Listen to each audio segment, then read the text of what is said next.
মানুষ কতটা বিচিত্র হতে পারে। সব সময় স্বপ্ন দেখতে থাকে যে কাল আমি এটা করব, কাল আমি ওটা শুরু করব, কাল আমি ওটা সম্পন্ন করব। এই যে কাল শব্দটা, এই কাল অত্যন্ত বিচিত্র এক শব্দ। আমরা সবসময় এটাকে আসতে দেখতে পাই, কিন্তু এটা আসাতে বর্তমানে পরিণত হয়। আবার আজ নতুন কাল দেখতে পাই, তার জন্য অপেক্ষা করি, যখন সেটা সামনে আসে বর্তমানে পরিণত হয়। এই কাল সবসময় একটা মিথ্যে সান্ত্বনা দেয় যে সে আসছে, কিন্তু সে কখনোই আসে না। যেটা আপনার হাতে রয়েছে তা হলো আজ, বর্তমান। তাই যা করার আছে, যা সম্পন্ন করতে চান, যা শুরু করতে চান, আজ করুন, বর্তমানে করুন। কারণ আজ আপনি যা করবেন সেটাই আপনার ভবিষ্যৎ নির্ধারিত করবে। ভবিষ্যতের বিষয় ভাবতে থাকলে ভবিষ্যৎ সুন্দর হবে না। আজ কর্ম করতে হবে। তাই আজ বর্তমানে জীবনযাপন করুন, কর্ম করুন, আর আমার সাথে ভালোবেসে বলুন, রাধা রাধা। অহংকার তো প্রকৃত অর্থে আমাদের ক্ষতিই করে। 2, কেউ যদি অপরাধ করেন, আপনার থেকে ক্ষমা না চান, তাহলে তাকে ক্ষমা করবেন না। ক্ষমা হলো অত্যন্ত অমূল্য, আর না চাইতেই কাউকে ক্ষমা দান করা এটা উচিত নয়। 3, যদি কেউ আপনার সাথে অনুচিত কিছু করেন, অপরাধ করেন, আর আপনার থেকে ক্ষমা চান, তাহলে তাকে ক্ষমা করে দিন। তাতে আপনার অন্তরের করুণাবোধ জাগ্রত হবে, প্রেম জাগ্রত হবে, আর তা আপনার জন্য শুভ হবে। 4, যদি আপনি নিজে কোনো অপরাধ করেন, তাহলে অবশ্যই ক্ষমা চাইবেন। তাতে আপনারই লাভ হবে। কিভাবে?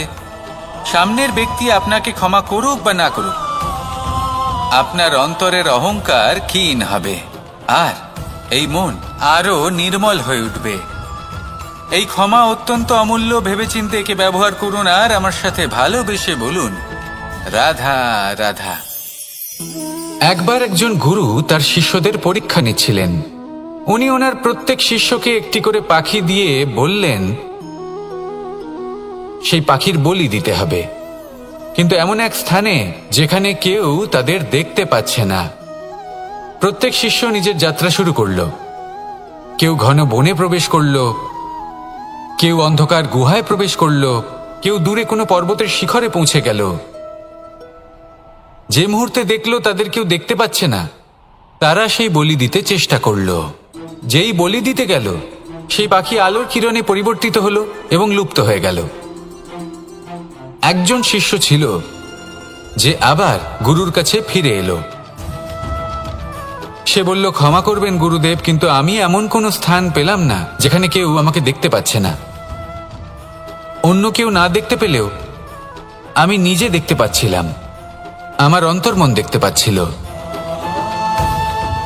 সেই শিষ্য বুঝতে পেরেছিল যে পরমাত্মার দৃষ্টি সবসময় তাকে দেখতে পাচ্ছে, আর ও কখনো অনুচিত কর্ম করতে পারবে না। আর শুধুমাত্র এই কারণে সেই শিষ্যই সেই পরীক্ষায় উত্তীর্ণ হল। আসুন আর আমার সাথে ভালোবেসে বলুন, রাধা রাধা। আমরা সবাই ফল খাই, কিন্তু আমাদের সেই ফলই প্রিয় হয় যে পরিপক্ক হয়ে ওঠে, যেটা নম্র হয়, আর যে ফল অনেক বেশি মিষ্টি আর সুস্বাদু হয়ে থাকে, যাদের রঙে বাহার দেখা যায়। সেইভাবে জীবনে আমরা নানান মানুষের সাথে পরিচিত হই, কিন্তু সেই মানুষই আমাদের মন ছুঁয়ে যায় যারা বিনম্র স্বভাবের, যাদের বাণী খুব মধুর, যাদের অন্তরে আত্মবিশ্বাসের একটা তেজ, একটা রং দেখা যায়। এবার এমন ব্যক্তি আমরা কি করে হব? ঠিক সেইভাবেই যেমন একটা ফল রোদ, বর্ষা, শীত, বায়ু এই সকল সংকটময় পরিস্থিতির সম্মুখীন হয়ে পরিপক্ক হয়ে ওঠে, সেইভাবেই মানুষ সংকটময় পরিস্থিতির সম্মুখীন হয়ে পরিপক্ক হয়ে ওঠেন। যদি এই সংকটের সম্মুখীন হন, তাহলে অভিজ্ঞ হবেন, আর এই অভিজ্ঞতাই শিক্ষা দিয়ে যাবে। এই অভিজ্ঞতা আমাদের শিখিয়ে দেয় যে আমাদের বিনম্র থাকতে হবে। অহংকার করে কোনো লাভ নেই। মধুর বাণীর যে কি মূল্য তা আমরা শিখতে পারি।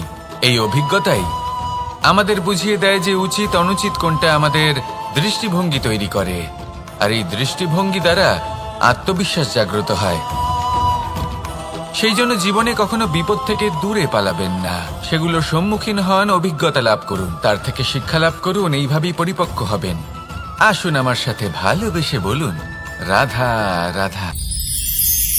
মানুষ বর্তমানে নিজের জীবন অতিবাহিত করেন, কিন্তু তার জীবনে অতীতকাল এবং ভবিষ্যৎকাল এই দুটোরই সমান গুরুত্ব রয়েছে। অতীতকাল অতিবাহিত হয়ে গেছে এবং সেটা জীবিত থাকে আমাদের স্মৃতি হিসেবে, এবং ভবিষ্যৎ হলো সেটাই যেটা আমরা শুধুমাত্র কল্পনাই করতে পারি। এবার অতীতের কিছু স্মৃতি এমন থাকে যা আমাদের কাছে আনন্দময় হয় না, তা কটু হয়, দুঃখজনক হয়, যন্ত্রণাদায়ক হয়। আমরা যা কিছুই করি তা বদলে ফেলতে পারবো না, কিন্তু ভবিষ্যৎকাল সেটা আমরা রচনা অবশ্যই করতে পারি, যদি আজ আমরা শ্রেষ্ঠ কর্ম করি। যদি আজকের এই দিনটা আমরা আনন্দের সাথে অতিবাহিত করি, সুখের সাথে অতিবাহিত করি, এক একটা মুহূর্ত আমরা আনন্দ এবং ভালোবাসার সাথে অতিবাহিত করি, আপনার আজকের এই কর্ম আপনার ভবিষ্যৎ নির্ধারণ করবে। আজ আপনি যেভাবে জীবন কাটাবেন তা ভবিষ্যতে গিয়ে অতীতকালে পরিণত হবে, আর তখন আপনি এমন স্মৃতি খুঁজে পাবেন যেখানে আপনি প্রত্যেকটি মুহূর্ত প্রেম এবং আনন্দের সাথে অতিবাহিত করেছেন, এবং সেই স্মৃতি মধুর হবে। তাহলে আজ শ্রেষ্ঠ এবং উচিত কর্ম করুন, আপনি নিশ্চিত রূপে একটি উজ্জ্বল, শুদ্ধ, পবিত্র এবং আনন্দময় ভবিষ্যৎ লাভ করবেন। আসুন আমার সাথে ভালোবেসে বলুন, রাধা রাধা। এই সংসারে অনেক অনেক এমন জ্ঞানী আছেন যারা নিজের সমস্ত জীবন জ্ঞান অর্জন করতে অতিবাহিত করেছেন। এই সংসারে এমন কোনো বেদ নেই, কোনো পুরাণ নেই, কোনো শাস্ত্র নেই, কোনো ভাষা নেই যা ওনারা জানেন না। এমন কোনো বিষয় নেই যা নিয়ে ওনারা কোনো বক্তব্য রাখতে পারবেন না। কিন্তু আমরা এই সকল জ্ঞানীকে কি ভালোবাসতে পারি? এনাদের সকলকে সম্মান করতে পারি না।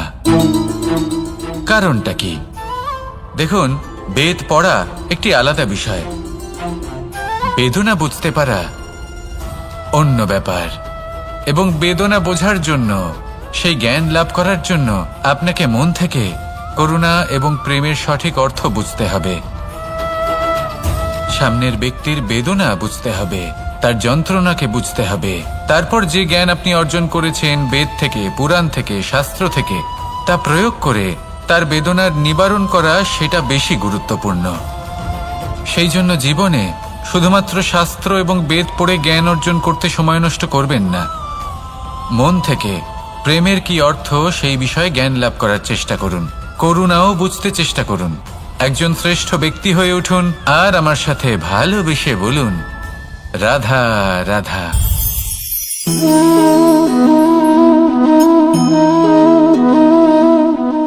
জল এই সংসারের সমস্ত প্রধান তত্ত্বের মধ্যে একটি। এই জল যে কোনো জ্বালা দূর করে, আগুনকে নিভিয়ে দেওয়ার ক্ষমতা রাখে, অবিরল অবিচল ভাবে প্রবাহিত হতে পারে, একে কেউ বাধা দিতে পারে না। এর পথে বাধা সৃষ্টি করলে নিজের পথ নিজেই খুঁজে নেবে, বা সে নিজেই নিজের পথ বানিয়ে নেবে, কিন্তু কখনো থামবে না। এই জল হলো মহান, আর এর একটা মহান গুণ আছে, এর নিজস্ব কোনো রং নেই, কিন্তু যখন মেঘ থেকে বৃষ্টিরূপে পৃথিবীতে ঝরে পড়ে তখন সমস্ত সংসারকে রঙিন করে তোলে। যেখানে খরা হয়েছে সেখানে শ্যামল করে তোলে, যে স্থান শ্যামল সেখানে ভিন্ন ভিন্ন প্রকারের পুষ্প ফুটিয়ে তোলে। এই জল, এই জলের মতন আমাদের হতে হবে। ওর যেমন কোনো রং নেই, আমাদেরও যেন কোনো অহংকার না থাকে। শুধু কর্মের এই ধারাতে বইতে থাকুন, এই সংসারের মঙ্গল করতে থাকুন, শ্রেষ্ঠ কর্ম করতে থাকুন। এই সংসারকে এটা বলার কোনো প্রয়োজন নেই যে আপনি কে। আপনি যদি কর্ম করতে থাকেন তাহলে এই সংসার নিজে থেকেই আপনার মূল্য জানতে পারবে, আর তখন এই মন প্রসন্ন হয়ে বলবে, রাধা রাধা। বড়ই অদ্ভুত ব্যাপার। তা আমাদের জীবনের অনুভূতি এবং আমাদের জীবনের লক্ষ্য এগুলি সুনিশ্চিত করে।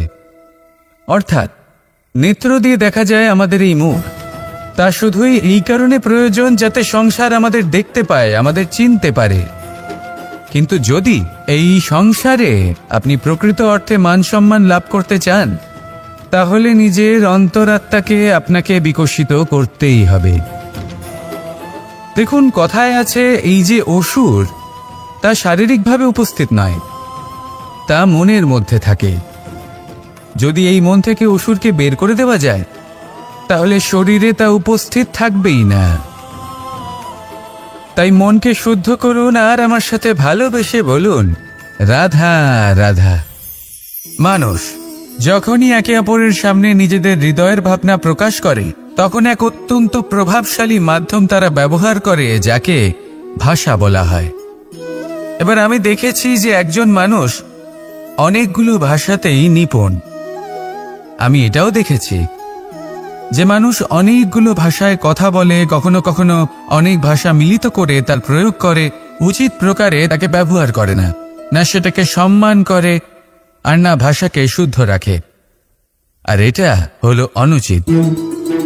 যদি ভাষাকে শুদ্ধ রাখেন, তাহলে ভাষা আপনার চরিত্রকে শুদ্ধ রাখবে, তা আপনার একাগ্রতা বাড়িয়ে তুলবে। এই প্রত্যেক ধ্বনিকে অনুভব করে যদি আপনি শব্দের উচ্চারণ করেন, ভাষাকে প্রয়োগ করেন, তাহলে আপনিও আনন্দ পাবেন, আর যিনি শুনছেন সেই ব্যক্তির কানেও মধুর শব্দ বাজবে। তাই মনে রাখবেন, যে ব্যক্তি ভাষার পবিত্রতাকে সম্মান করে, তাকে সংসারও সম্মান করে। ভাষাকে শুদ্ধ এবং পবিত্র রাখুন, তাহলে ভাষা আপনার চরিত্রকেও শুদ্ধ এবং পবিত্র রাখবে।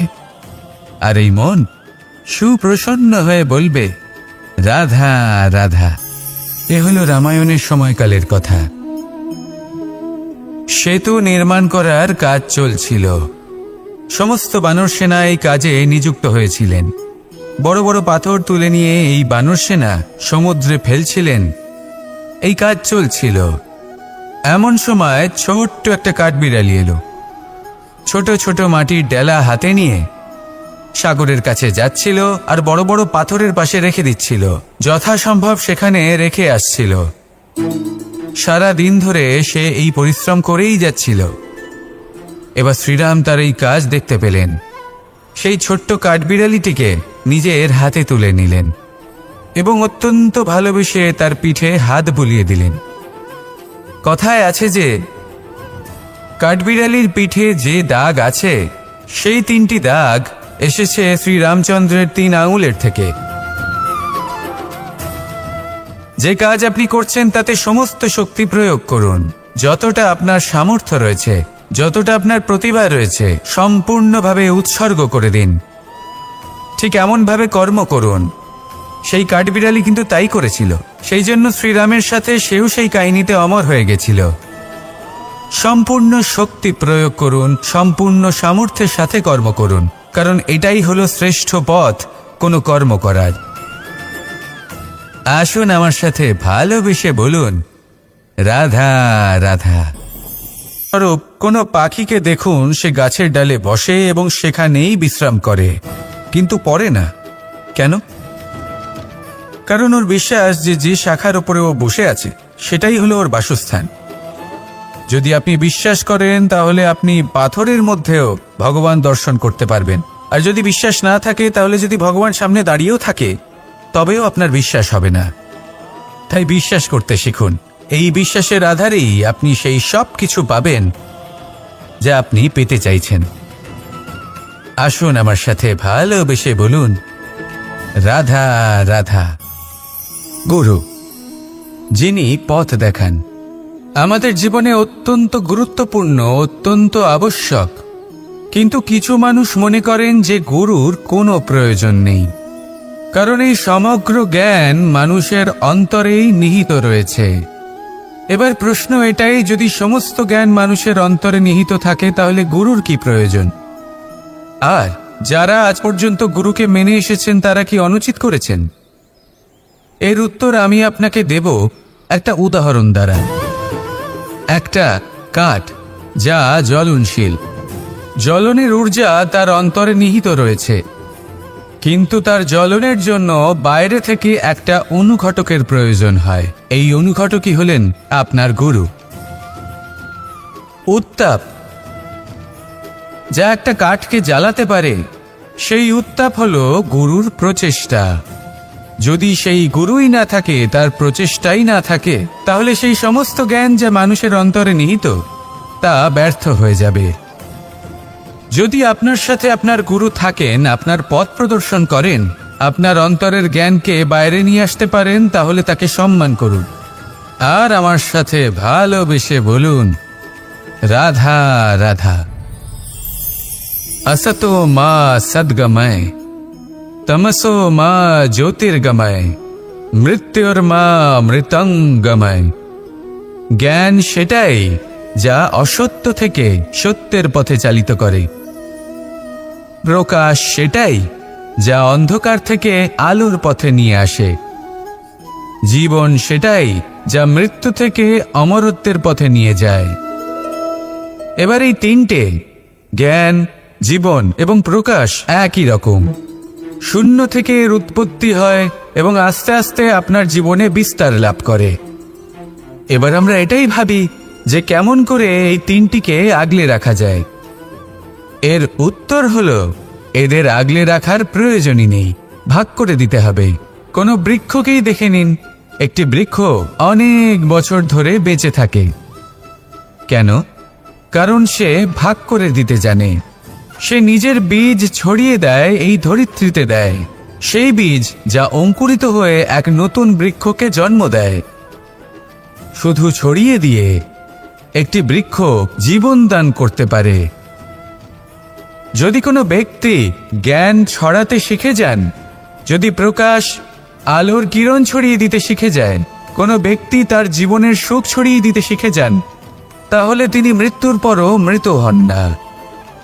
এই ভাগ করে দেওয়ার সুখটাই কিছুটা আলাদা। এই সুখ অনুভব করুন আর আমার সাথে ভালোবেসে বলুন, রাধা রাধা। যদি না থাকেন, তাহলে এই সংসারের অস্তিত্ব আপনার কাছে শূন্যের সমান, তাই না? আপনি না থাকলে এই সংসারও আপনার কাছে নেই। এবার সবাই বলবেন যে এ তো সত্যি কথা, সেই অনুযায়ী তো আমার স্বার্থপর হওয়া উচিত, অহংকারী হওয়া উচিত, কারণ আমার কাছে আমি তো সবকিছু। দৃষ্টিভঙ্গি পাল্টে দেখুন।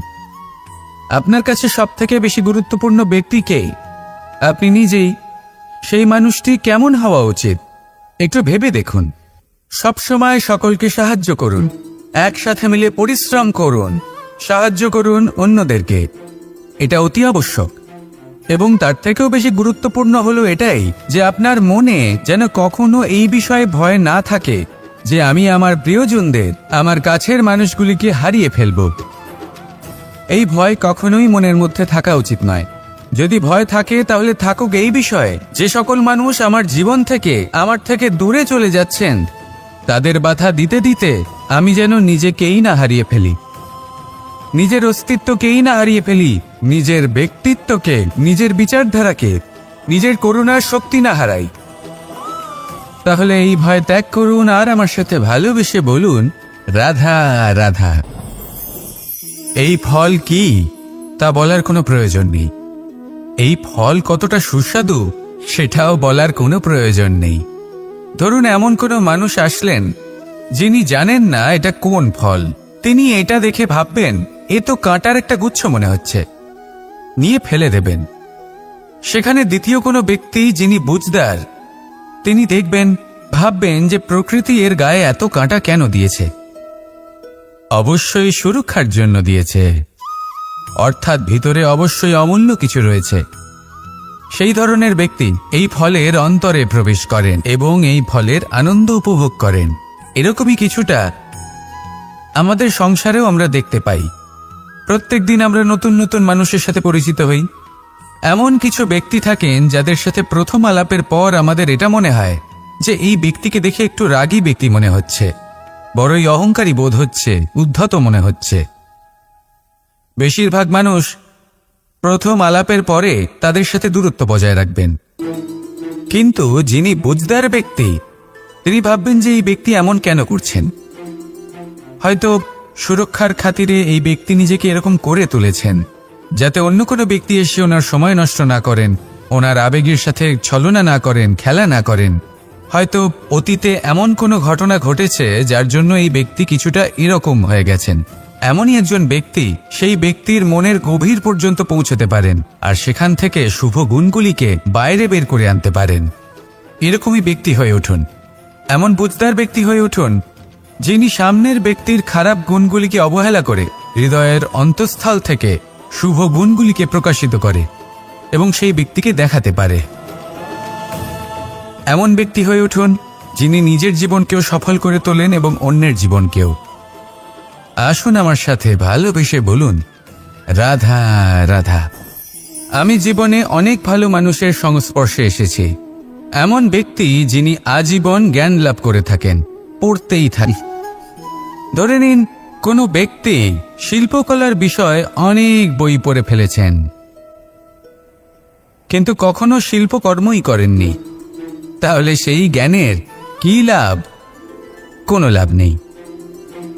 এবার এটাই আমাদের জীবনে শেখা প্রয়োজন।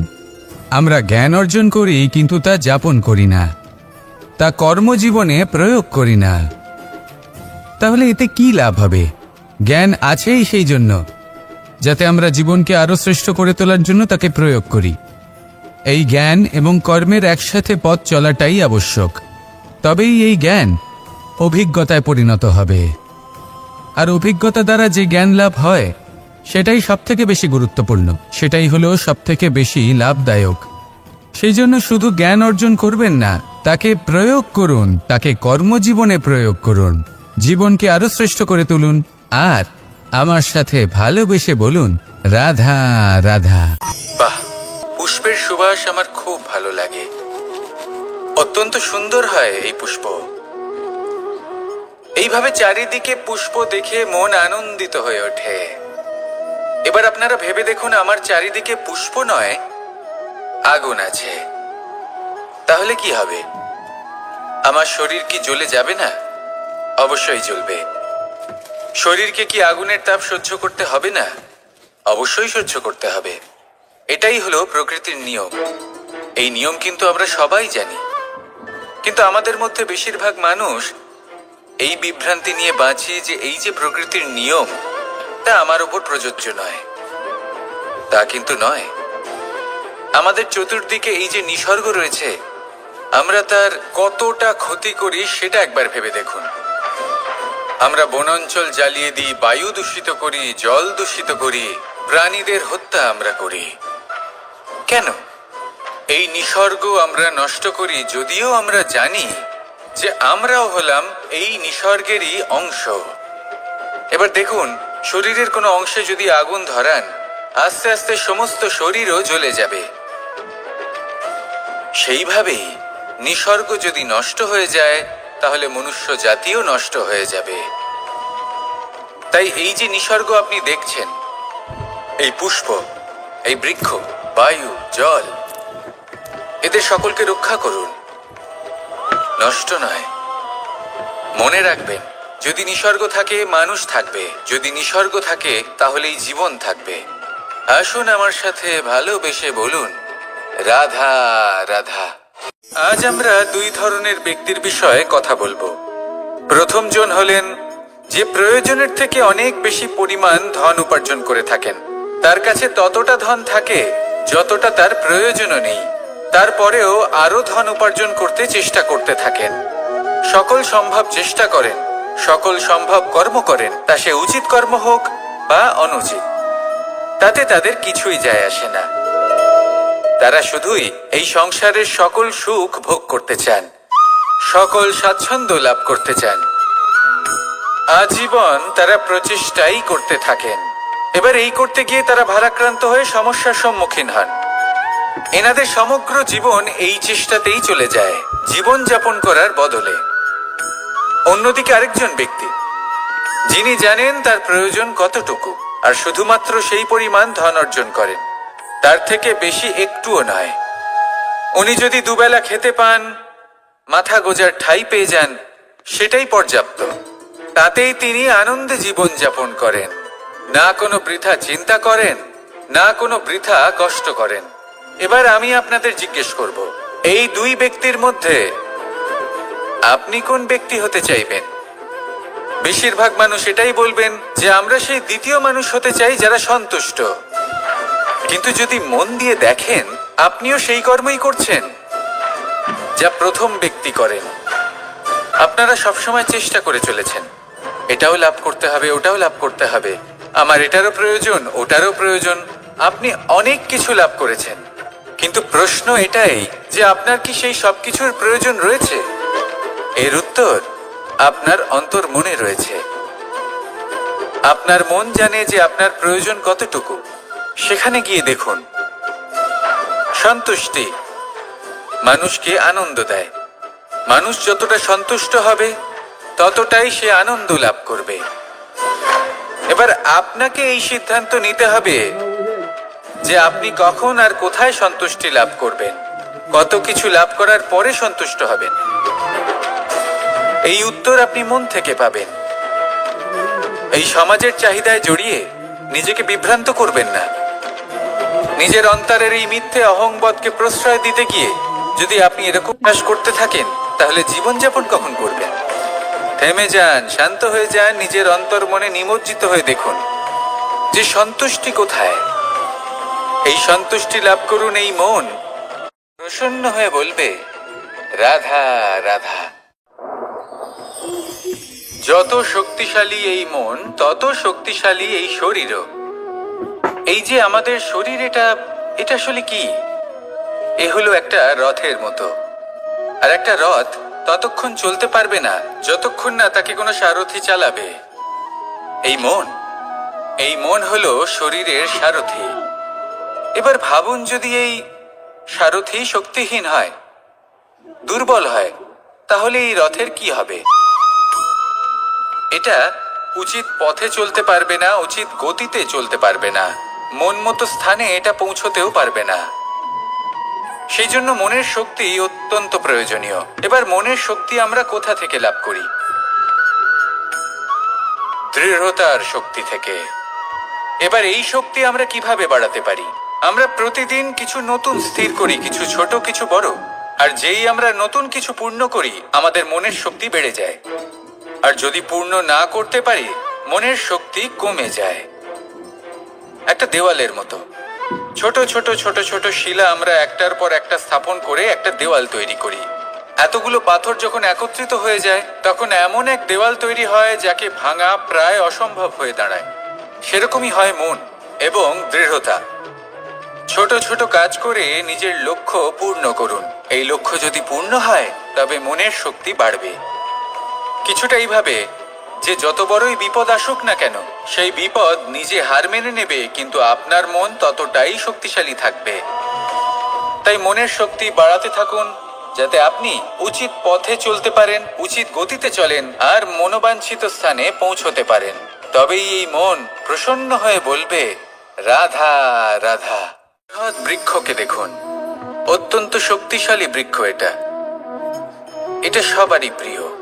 তা সে ছোট হোক বা বড়, বৃদ্ধ হোক বা জোয়ান, সবাই ভালোবাসে এই বৃক্ষকে। আর সত্যি বলতে এই বৃক্ষ সবাইকে সেবা করে, সবাইকে ফল দান করে, সবাইকে ছায়া প্রদান করে। দূর থেকে দেখে মনে হয় এর কোনো পরিচর্যার প্রয়োজনই নেই।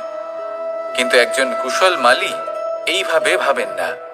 তিনি সময় অন্তরে খুব খুঁটিয়ে এই গাছ নিরীক্ষণ করেন, দেখতে থাকেন। যদি কোনো এমন শাখা থাকে যা রোগগ্রস্ত, তাহলে সেটা কেটে আলাদা করে দেন। যদি এমন কোনো শাখা থাকে যা মৃত, তাহলে সেটা আলাদা করে দেন।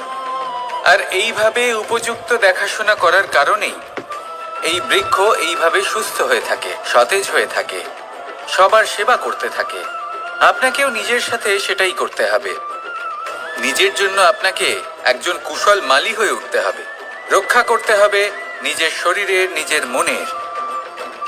আপনার শরীর যদি রোগগ্রস্ত হয়ে পড়ে, তাহলে ওষুধ গ্রহণ করতে হবে। যদি এই মন কোনো এক কারণে বিচলিত হয়ে পড়ে, তাহলে তার থেকে নিজেকে মুক্ত করতে হবে। আপনি যদি নিজের যত্ন নেন, তবেই এই বৃক্ষের মতো হতে পারবেন। সেই বৃক্ষ যে সবারই প্রিয়, সবাইকেই সেবা করে। আসুন আমার সাথে ভালোবেসে বলুন, রাধা রাধা। ভোজনের দ্বারাই শরীর পুষ্টি লাভ করে। ছোটবেলা থেকে আজ পর্যন্ত যাই আপনার ভোজন হয়ে থাকুক, যাই আপনার আহার হয়ে থাকুক, সেই অনুসারেই আপনার শরীর গঠিত হয়েছে। এই ভোজন অত্যন্ত গুরুত্বপূর্ণ, সেই জন্য এর প্রত্যেক অংশকে বোঝা খুব আবশ্যক। প্রথম অংশ, যে আমরা কি গ্রহণ করছি, এই ভোজন কোন স্থান থেকে আসছে সেটা বুঝুন। দ্বিতীয় অংশ, ভোজন কে বানাচ্ছেন। এই ভোজন সর্বশ্রেষ্ঠ তখনই হয় যখন মাতার হাতে তৈরি করা ভোজন হয়।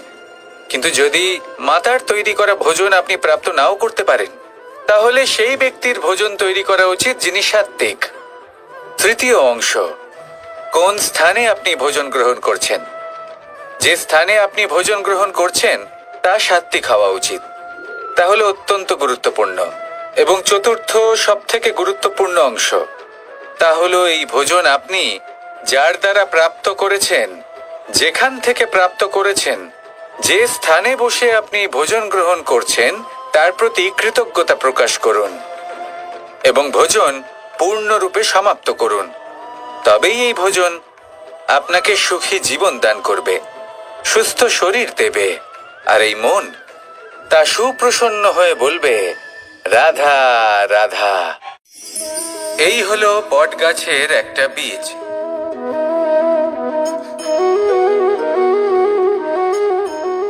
চলুন এটা রোপণ করা যাক, একটু জল দেওয়া যাক।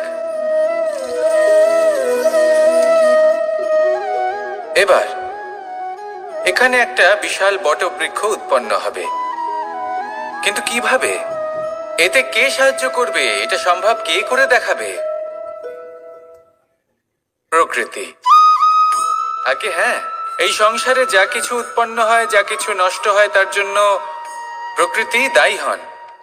এই প্রকৃতির কারণেই তো রৌদ্র আসে, প্রকৃতির কারণেই বৃষ্টি হয়, জল পাওয়া যায়। তার কারণেই এই বটের বীজ তা এক বিশাল বটবৃক্ষে পরিণত হবে। কিন্তু একজন মানুষকে দেখুন, মানুষ বলবে এই বৃক্ষে আমার অধিকার রয়েছে। কেন? কারণ আমি এই বীজ বপন করেছি। এবার সমস্ত কাজ প্রকৃতি করবে আর সমস্ত শ্রেয় মানুষ নিয়ে যাবে। এটা কি উচিত? কখনোই নয়। এবারের উত্তর প্রকৃতিতেই লুকোনো আছে। কখনো কোনো পাখিও এই বীজ রোপণ করে, সেখানে বৃক্ষ উৎপন্ন হয়, তাতে ফল আসে, সেই পাখি সেই ফল খায়, কিন্তু সেখানকার বাকি পাখি এবং প্রাণীদের সেই ফল খেতে বারণ করে না। সেই বৃক্ষের ওপর নিজের অধিকার প্রমাণ করতে চেষ্টা করে না, সবার মধ্যে ভাগ করে দেয়। আর এটাই আমাদেরও করা উচিত। যা প্রকৃতি থেকে আসছে তা আবার প্রকৃতিতেই ফিরে যেতে দিন। এটা অত্যন্ত প্রয়োজনীয়। পাখিদের মতো হতে চেষ্টা করুন, তবেই আপনার এই মন আকাশে উড়তে থাকবে আর সুপ্রসন্ন হয়ে বলবে, রাধা রাধা। কোকিলের ডাক শুনে আমার মন প্রফুল্ল হয়ে ওঠে। কোকিল হলো আমার অত্যন্ত প্রিয়। এরকমই আরো একটা পাখি আছে, কাক। একদিকে কাক, অন্যদিকে কোকিল। এদের মধ্যে বেশি পার্থক্য নেই, কিন্তু কোকিলের কণ্ঠ শুনে সবার মন প্রফুল্ল হয়ে ওঠে। কোকিল যখন সামনে আসে তখন মন শান্ত হয়ে যায়। যখন কাক সামনে আসে তখন মানুষ দূরে পালিয়ে যায়। এমন কেন হয়? কারণ হলো বাণী। কোকিলের বাণী অত্যন্ত মিষ্টি, অত্যন্ত মধুর। সেখানেই কাকের বাণী অত্যন্ত কর্কশ শোনায়, আর কর্কশ বাণী শোনা কেউ পছন্দ করেন না। আপনি নিজেকে জিজ্ঞেস করুন, কোনো ব্যক্তি আপনার সাথে কথা বললে তার বাণী মধুর হলে আপনার ভালো লাগে, আর যদি কর্কশ হয় তার থেকে দূরে চলে যেতে ইচ্ছে করে। তাই নিজের বাণীও এইভাবেই মধুর রাখুন, মিষ্টি রাখুন। এ আমারও খুব প্রিয়। আর এটা তখন হয় যখন মনে প্রেম থাকে। মনের মধ্যে প্রেম জাগ্রত করুন, বাণী নিজে থেকেই মধুর হয়ে যাবে। আর কৃষ্ণ নিজে থেকে আপনার কাছে আসবে আর আপনার সাথে বলবে, কি রাধা রাধা। এটা হলো ধান গাছ। এর থেকে যে চাল উৎপন্ন হয় তা মানুষ গ্রহণ করেন। আর এটা কি? এ হলো জংলি ঘাস। একবার ভেবে দেখুন, যদি এই জংলি ঘাস ধান গাছের আশেপাশে থাকে তাহলে কি হবে? ধান উৎপন্ন হতে পারবে? তা উৎকৃষ্ট হতে পারবে? আমরা কি তা গ্রহণ করতে পারবো? কখনোই নয়। এই জংলি ঘাস ধানকে নষ্ট করে দেবে, কিন্তু নিজে জীবিত থাকবে। এটাই হলো আজকের শিক্ষা। এই সংসারে যদি আপনি নীতির পথে চলতে চান, উচিত কর্ম করতে চান, সংসারকে সেবা করতে চান, তাহলে জংলি ঘাসের মতো ব্যক্তিদের থেকে সবসময় দূরে থাকতে হবে। সেই ব্যক্তি যারা দুর্নীতি এবং মিথ্যা দ্বারা পরিপূর্ণ, যাদের ব্যবহার অশুভ, যাদের অনেক অশুভ গুণ রয়েছে, তারা সঠিক নয়। সেই সকল ব্যক্তি যাদের চরিত্র অত্যন্ত দুষ্ট হয়, তারা হয় শুভ চরিত্রের ব্যক্তিকে একদম নষ্ট করে দেয়, নয় নিজের মতো বানিয়ে তোলে। তাই যদি আপনি নীতির পথে চলতে চান, এই সংসারের জন্য শুভ কর্ম করতে চান, তাহলে সেই সঙ্গ লাভ করুন যে সঙ্গ জ্ঞানে পরিপূর্ণ, যাদের মধ্যে অনেক গুণ আছে, যাদের থেকে প্রতিদিন কিছু শিখতে পারবেন। এমন ব্যক্তির সাথে জীবন অতিবাহিত করুন, দুরাচারীদের থেকে দূরে থাকুন। তবেই এই মন প্রসন্ন হয়ে বলবে, রাধা রাধা। আমাদের গৃহে অনেক কক্ষ রয়েছে, কিন্তু এমন কি আছে যে একটাই থাকে? আমাদের গৃহের দ্বার। এমন কেন হয়? অনেক দ্বার তো থাকতেই পারে। ভেবে দেখুন, একটা বিশাল ভবন রয়েছে, তার চতুর্দিকে অনেক দ্বার আছে। ভালোই হবে, যাতায়াত করতে সুবিধা হবে, কিন্তু এমন আমরা কেন করি না? এবার আপনি বলবেন যে এটার উত্তর তো সহজ। যতগুলো দ্বার থাকবে ততজন দ্বারপালও থাকবে। কে কখন কোথা থেকে আসবে, কোথায় চলে যাবে, সেদিকে খেয়াল থাকবে না। চুরির সম্ভাবনাও বেড়ে যাবে। যাক, এই বিষয় অন্তত আপনি বোঝেন। সেই জন্য আপনার গৃহে একটাই দ্বার রয়েছে। কিন্তু আপনার মনের বিষয় কি জানেন? আপনার মনেও কি কোনো দ্বার আছে? নেই? তার মানে যে কোনো ব্যক্তি যেখান থেকে খুশি আসতে পারে, আর আপনার মনে যা খুশি প্রবেশ করিয়ে চলে যেতে পারে।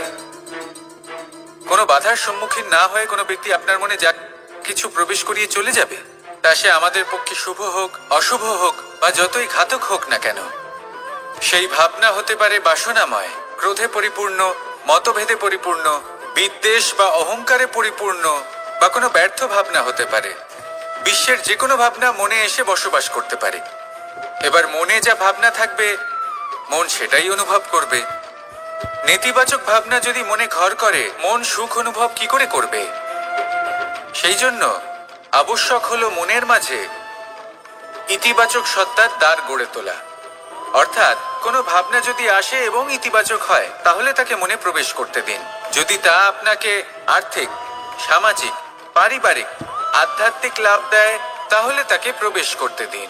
যদি না দেয়, যদি তা নেতিবাচক ভাবনা হয়, তাকে দ্বার থেকেই আবার ফিরিয়ে দিন। যত শুভ চিন্তায় থাকবে এই মন, ততই শুভ হবে আপনার জীবন।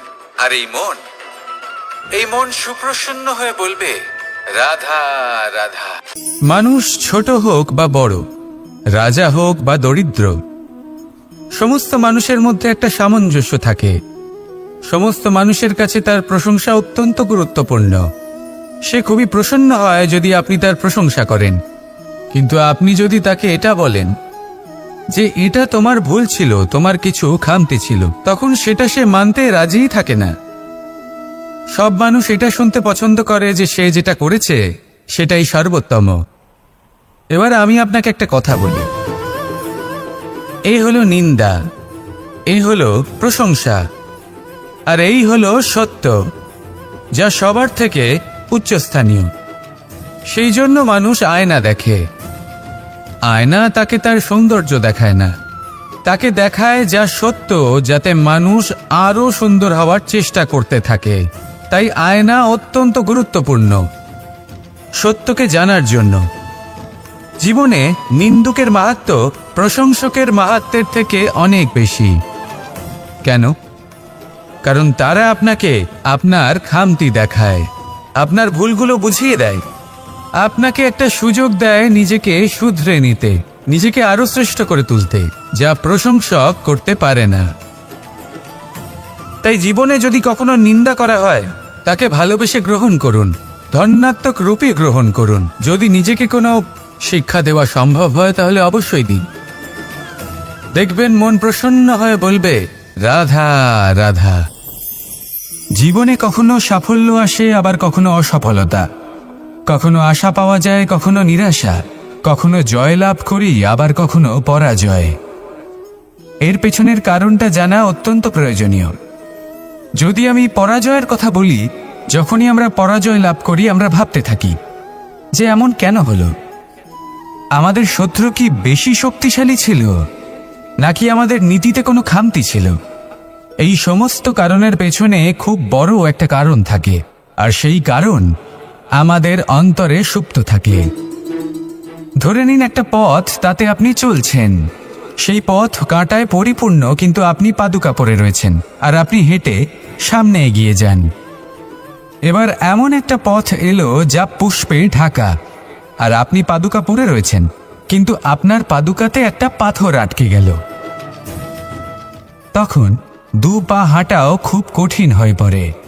এই সংসারের যে কোনো শক্তি আপনাকে পরাস্ত করার পূর্বে আপনি জানেন কে আপনাকে পরাস্ত করতে পারে?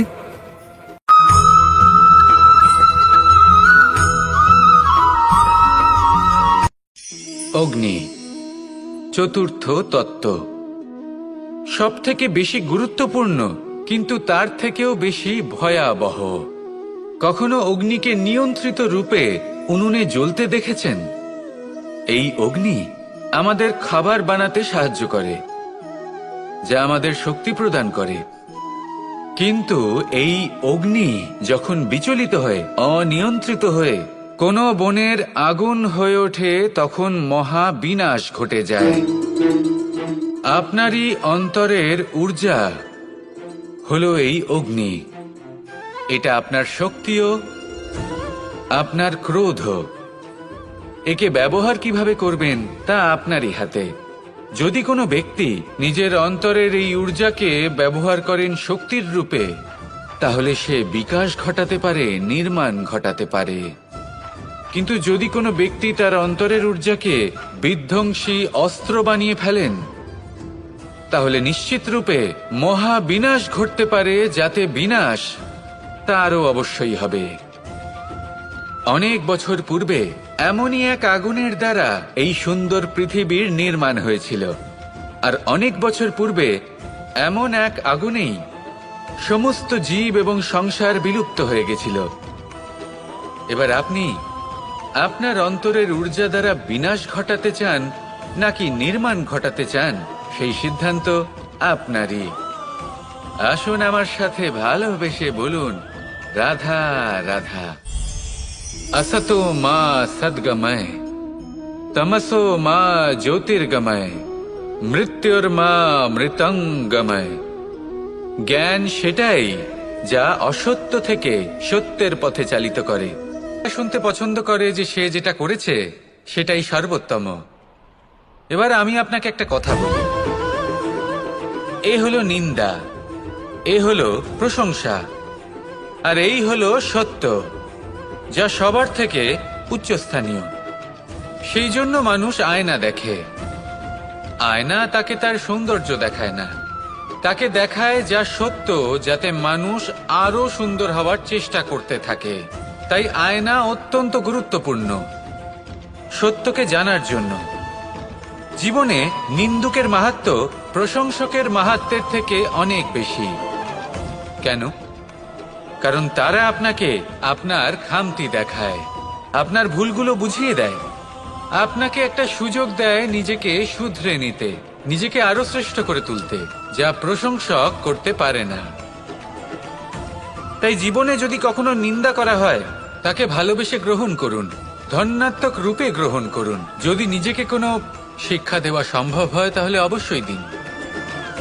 দেখবেন মন প্রসন্ন হয়ে বলবে, রাধা রাধা। পুরুষার্থ। শাস্ত্রে 4 ধরনের পুরুষার্থের কথা বলা হয়েছে। প্রথম হলো ধর্ম। আপনি কি জানেন এই ধর্ম আসলে কি? আপনার কি মনে হয় ধর্ম আসলে কি? কোনো বিশেষ ঈশ্বরকে মানাই কি ধর্ম বলা হয়, নাকি কোনো বিশেষ রীতি পালন করাই হলো ধর্ম, নাকি কোনো বিশেষ সাহিত্যকে সর্বশ্রেষ্ঠ মনে করাই হলো ধর্ম? না, ধর্ম হলো সেটা যাকে ধারণ করা যেতে পারে, আর ধারণ শুধু সেটাই করা যায় যা পবিত্র। পবিত্র শুধু তাকেই বলা হয় যা নিঃস্বার্থ, যার মধ্যে শাসন করার কোনো ইচ্ছে নেই, যা সরলভাবেই প্রবাহমান, জল এবং বায়ুর মতো। যখন কোনো ব্যক্তি ধর্মকে ধারণ করেন এবং সেই ধর্ম সেই ব্যক্তিকে রক্ষা করে, তখন তাকে ধর্ম বলা হয়। ধর্ম যা রক্ষা করে অহংকার থেকে, খারাপ চিন্তার হাত থেকে। সেই জন্য পুরুষার্থ গড়ে তোলার আগে, ধর্ম পালন করার আগে ধর্মের প্রকৃত অর্থ কি সেটা বুঝে নিন। এটা জেনে রাখুন যে সমস্ত ধর্মের আধার, সমস্ত ধর্মের ভিত শুধুমাত্র ভালোবাসা। আসুন আর এই ভালোবাসার সাথেই বলুন রাধা রাধা। মানুষ ছোট হোক বা বড়, রাজা হোক বা দরিদ্র, সমস্ত মানুষের মধ্যে একটা সামঞ্জস্য থাকে। সমস্ত মানুষের কাছে তার প্রশংসা অত্যন্ত গুরুত্বপূর্ণ।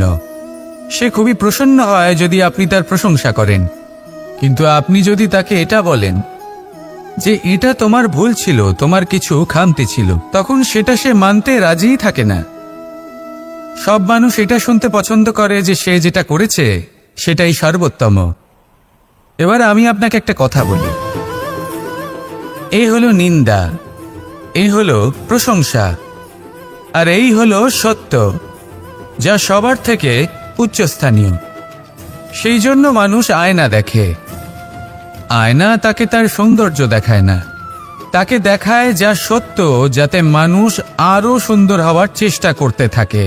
তাই আয়না অত্যন্ত গুরুত্বপূর্ণ সত্যকে জানার জন্য। জীবনে নিন্দুকের মাহাত্ম্য প্রশংসকের মাহাত্ম্যের থেকে অনেক বেশি। কেন? কারণ তারা আপনাকে আপনার খামতি দেখায়, আপনার ভুলগুলো বুঝিয়ে দেয়, আপনাকে একটা সুযোগ দেয় নিজেকে শুধরে নিতে, নিজেকে আরো শ্রেষ্ঠ করে তুলতে, যা প্রশংসক করতে পারে না।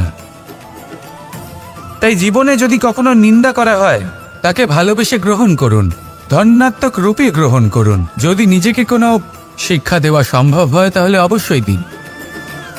দেখবেন মন প্রসন্ন হয়ে বলবে রাধা রাধা। জীবনে কখনো সাফল্য আসে, আবার কখনো অসফলতা, কখনো আশা পাওয়া যায়, কখনো নিরাশা, কখনো জয় লাভ করি, আবার কখনো পরাজয়। এর পেছনের কারণটা জানা অত্যন্ত প্রয়োজনীয়। যদি আমি পরাজয়ের কথা বলি, যখনই আমরা পরাজয় লাভ করি আমরা ভাবতে থাকি যে এমন কেন হলো? আমাদের শত্রু কি বেশি শক্তিশালী ছিল, নাকি আমাদের নীতিতে কোনো খামতি ছিল? এই সমস্ত কারণের পেছনে খুব বড় একটা কারণ থাকে, আর সেই কারণ আমাদের অন্তরে সুপ্ত থাকে। ধরে নিন একটা পথ, তাতে আপনি চলছেন, সেই পথ কাঁটায় পরিপূর্ণ, কিন্তু আপনি পাদুকা পরে রয়েছেন আর আপনি হেঁটে সামনে এগিয়ে যান। এবার এমন একটা পথ এলো যা পুষ্পে ঢাকা, আর আপনি পাদুকা পরে রয়েছেন, কিন্তু আপনার পাদুকাতে একটা পাথর আটকে গেল। তখন দু পা হাঁটাও খুব কঠিন হয়ে পড়ে। এই সংসারের যে কোনো শক্তি আপনাকে পরাস্ত করার পূর্বে আপনি জানেন কি আপনাকে পরাস্ত করতে পারে? আপনার অন্তরের দুর্বলতা, আপনার অন্তরের সেই সুপ্ত শত্রু। আর সেই জন্য ইতিবাচক মনোভাব গুরুত্বপূর্ণ হয়ে পড়ে। ভালো মানুষদের সাথে থাকুন, সৎসঙ্গে থাকুন, বন্ধুত্ব করুন, ভালোবাসুন। এই ভালোবাসা এত শক্তিশালী এক অস্ত্র যাকে ব্রহ্মাস্ত্র পরাস্ত করতে পারে না। এই সমস্যারূপী পাথর কিছুই নয়। আসুন আমার সাথে ভালোবেসে বলুন রাধা রাধা। মানুষের দুটো রূপ রয়েছে, এক আমাদের এই মুখ যা শুধুই চোখে দেখা যায়, আর দ্বিতীয় আমাদের এই মন যা শুধুমাত্র অন্তরাত্মা দ্বারা দেখা যায়। এবার আমাদের এই মুখ তা ঈশ্বর সকলকেই আগে থেকেই প্রদান করেছেন, কিন্তু এই মন কেমন হবে তা আমাদের জীবনের অনুভূতি এবং আমাদের জীবনের লক্ষ্য এগুলি সুনিশ্চিত করে। অর্থাৎ নেত্র দিয়ে দেখা যায় আমাদের এই মুখ, তা শুধুই এই কারণে প্রয়োজন যাতে সংসার আমাদের দেখতে পায়, আমাদের চিনতে পারে। কিন্তু যদি এই সংসারে আপনি প্রকৃত অর্থে মান সম্মান লাভ করতে চান, তাহলে নিজের অন্তরাত্মাকে আপনাকে বিকশিত করতেই হবে। দেখুন, কথায় আছে এই যে অসুর, তা শারীরিকভাবে উপস্থিত নয়, তা মনের মধ্যে থাকে। যদি এই মন থেকে অসুরকে বের করে দেওয়া যায়, তাহলে শরীরে তা উপস্থিত থাকবেই না। তাই মনকে শুদ্ধ করুন আর আমার সাথে ভালোবেসে বলুন, রাধা রাধা। মানুষ যখনই একে অপরের সামনে নিজেদের হৃদয়ের ভাবনা প্রকাশ করে, তখন এক অত্যন্ত প্রভাবশালী মাধ্যম তারা ব্যবহার করে, যাকে ভাষা বলা হয়। এবার আমি দেখেছি যে একজন মানুষ অনেকগুলো ভাষাতেই নিপুণ। আমি এটাও দেখেছি যে মানুষ অনেকগুলো ভাষায় কথা বলে, কখনো কখনো অনেক ভাষা মিলিত করে তার প্রয়োগ করে, উচিত প্রকারে তাকে ব্যবহার করে না, না সেটাকে সম্মান করে, আর না ভাষাকে শুদ্ধ রাখে।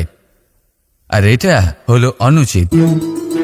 যদি ভাষাকে শুদ্ধ রাখেন, তাহলে ভাষা আপনার চরিত্রকে শুদ্ধ রাখবে, তা আপনার একাগ্রতা বাড়িয়ে তুলবে।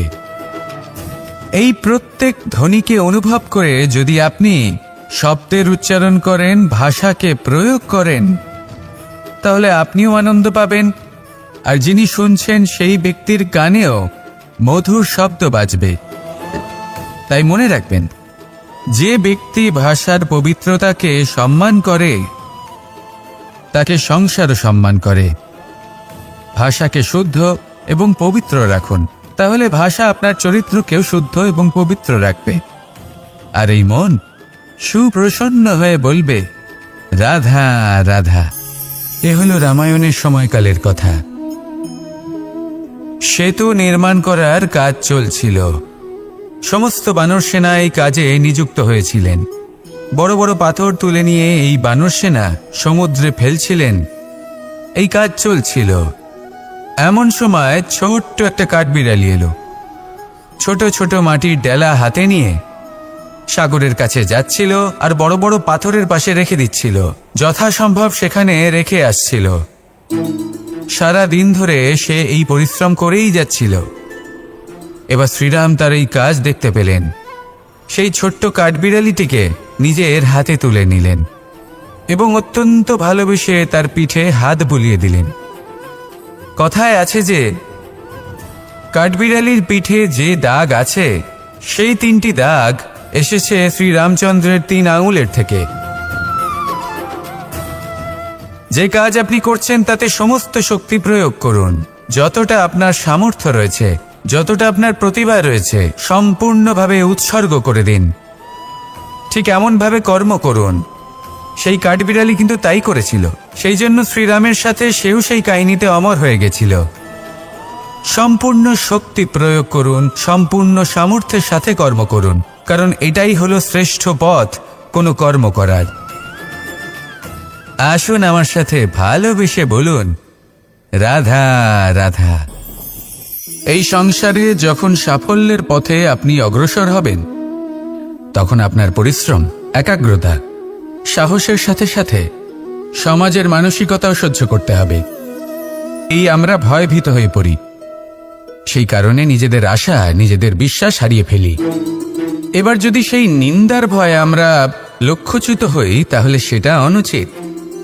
সেই জন্য জীবনে শুধু পরিশ্রম করতে থাকুন, সামনে এগোতে থাকুন। যেই দিন আপনি আপনার লক্ষ্য লাভ করবেন, সেই প্রত্যেক ব্যক্তি যারা নিন্দা করছিলেন, তাদের দৃষ্টি আপনা থেকেই পাল্টে যাবে, ঠিক কিনা? এই সংসারকে যা প্রাণ চায় তাই বলতে দিন। যদি আপনি কারোর কথা শুনতে চান, তাহলে নিজের অন্তরের কথা শুনুন। সেটাই আপনাকে উচিত পথে নিয়ে যাবে। সামনে অগ্রসর হতে থাকুন, পরিশ্রম করুন। এমন একটা দিন আসবে যেদিন এই নিন্দুক ব্যক্তিরা আপনার লক্ষ্যপ্রাপ্তির উদাহরণ সবাইকে দেবে। আসুন আমার সাথে ভালোবেসে বলুন, রাধা রাধা। মানুষ সুখী জীবনযাপনের প্রতি এতটাই অভ্যস্ত হয়ে পড়ে যে একটা ছোট্ট সমস্যা এলেই সে সবার থেকে সাহায্য চাইতে শুরু করে দেয়। সে সাহায্য লাভও করে এবং সেই সংকট থেকে সে বেরিয়েও আসে। কিন্তু এই সাহায্য কিছু মুহূর্তের, আর কিছু মুহূর্তের হলো এই দুঃখ। এই দুই মুহূর্তের সাহায্যের জন্য আজীবন আপনি তার কাছে ঋণী হয়ে থাকেন। আর মানবিকতার খাতিরে আপনার মনে কৃতজ্ঞতা জেগে ওঠে, আর সেই কৃতজ্ঞতা বোধ হলো যে আপনি কখনো সেই ব্যক্তিকে ছাপিয়ে যেতেই পারবেন না। সেই জন্য জীবনে সবসময় চেষ্টা করবেন নিজেকে প্রস্তুত রাখতে সেই সব সমস্যার জন্য, সেই সব বাধার জন্য যেগুলো আপনার জীবনে আসতে পারে। ততক্ষণ সাহায্য চাইবেন না যতক্ষণ না অন্য কোনো পথ না থাকছে। সাহায্য চাওয়া অনুচিত নয়, কিন্তু সাহায্য চাইলে এবং সাহায্য পেলে আপনি আজীবন কৃতজ্ঞ এবং ঋণী হয়ে থাকবেন। আর তারপর একদিন আপনি পরিবর্তন দেখতে পাবেন যে কিভাবে আপনি ছোট ছোট সমস্যার জন্য সাহায্য না চেয়ে বড় বড় সমস্যার সম্মুখীন হতে প্রস্তুত হয়ে গেছেন। এটাই হলো সংসারের নীতি। এটাই পালন করুন আর আমার সাথে ভালোবেসে বলুন, রাধা রাধা। এমন অনেক মানুষ আছেন যারা আমাকে ভগবানের পরিভাষা জানতে চান, যে ভগবান আসলে কি, তিনি কেমন। এবার দেখুন, ভগবান হোক বা আপনার স্বপ্ন হোক বা আপনার লক্ষ্য হোক না কেন, সেই লক্ষ্য তখনই পূর্ণ হয়, তখনই তাকে লাভ করা সম্ভব যখন আপনার দৃষ্টিভঙ্গি মঙ্গলময় হয়, যখন আপনি নিজে মনে করবেন যে আমি যেটা পেতে চাইছি তা শুভ। উদাহরণস্বরূপ, কোনো পাখিকে দেখুন, সে গাছের ডালে বসে এবং সেখানেই বিশ্রাম করে, কিন্তু পড়ে না। কেন? কারণ ওর বিশ্বাস যে যে শাখার উপরে ও বসে আছে সেটাই হলো ওর বাসস্থান। যদি আপনি বিশ্বাস করেন তাহলে আপনি পাথরের মধ্যেও ভগবান দর্শন করতে পারবেন। আর যদি বিশ্বাস না থাকে, তাহলে যদি ভগবান সামনে দাঁড়িয়েও থাকে তবেও আপনার বিশ্বাস হবে না। তাই বিশ্বাস করতে শিখুন। এই বিশ্বাসের আধারেই আপনি সেই সব কিছু পাবেন যা আপনি পেতে চাইছেন। আসুন আমার সাথে ভালোবেসে বলুন, রাধা রাধা। গুরু, যিনি পথ দেখান, আমাদের জীবনে অত্যন্ত গুরুত্বপূর্ণ, অত্যন্ত আবশ্যক। কিন্তু কিছু মানুষ মনে করেন যে গুরুর কোনো প্রয়োজন নেই, কারণ এই সমগ্র জ্ঞান মানুষের অন্তরেই নিহিত রয়েছে। এবার প্রশ্ন এটাই, যদি সমস্ত জ্ঞান মানুষের অন্তরে নিহিত থাকে তাহলে গুরুর কি প্রয়োজন? আর যারা আজ পর্যন্ত গুরুকে মেনে এসেছেন তারা কি অনুচিত করেছেন? এর উত্তর আমি আপনাকে দেব একটা উদাহরণ দ্বারা।